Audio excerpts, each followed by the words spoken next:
சிம்ம ராசி அன்பர்களே, இன்னைக்கு உங்களுக்கு ஒரு கலவையான பலன்கள் கிடைக்கும் நாளாக அமையும்.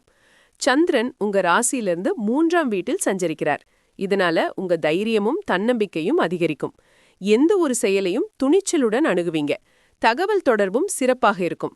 லாபஸ்தானமான 11ஆம் வீட்டில் குரு பகவான் அருள் பாலிப்பதால் நிதி நிலையில் நல்ல முன்னேற்றம் காணலாம். எதிர்பார்த்த பண வரவு கிடைப்பதோடு புதிய வருமான வழிகளும் உருவாகலாம்.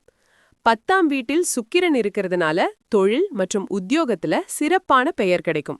உங்களோட திறமைகள் அங்கீகரிக்கப்பட்டு சமூகத்துல உங்க அந்தஸ்து உயரும். ஆனா உங்க ராசிநாதனான சூரியன் 9ஆம் வீட்டில் புதன் பகவானோட அஸ்தமன நிலையில் இருக்கிறது தந்தையுடனான உறவுல சிறு சங்கடங்களை ஏற்படுத்தலாம். இல்லனா அதிர்ஷ்ட வாய்ப்புகள்ல கொஞ்சம் தாமதத்தை காட்டலாம். 8ஆம் வீட்டில் செவ்வாய் மற்றும் சனி பகவான் இருக்கிறதுனால உடல் ஆரோக்கியத்துல கூடுதல் கவனம் செலுத்துங்க. திடீர் செலவுகள் வரலாம். அதனால பண விஷயத்துல கொஞ்சம் திட்டமிட்டு செயல்படுங்க. 7ஆம் வீட்டில் ராகு இருக்கிறதுனால கூட்டாளிகளோட இல்லனா உங்க வாழ்க்கை துணையோட சிறு சிறு கருத்து வேறுபாடுகள் வரலாம். நிதானமா பேசுறது நல்லது. உங்க லக்னத்திலேயே கேது இருக்கிறதுனால மனசுல ஒரு சின்ன குழப்பம் இருக்க வாய்ப்பிருக்கு.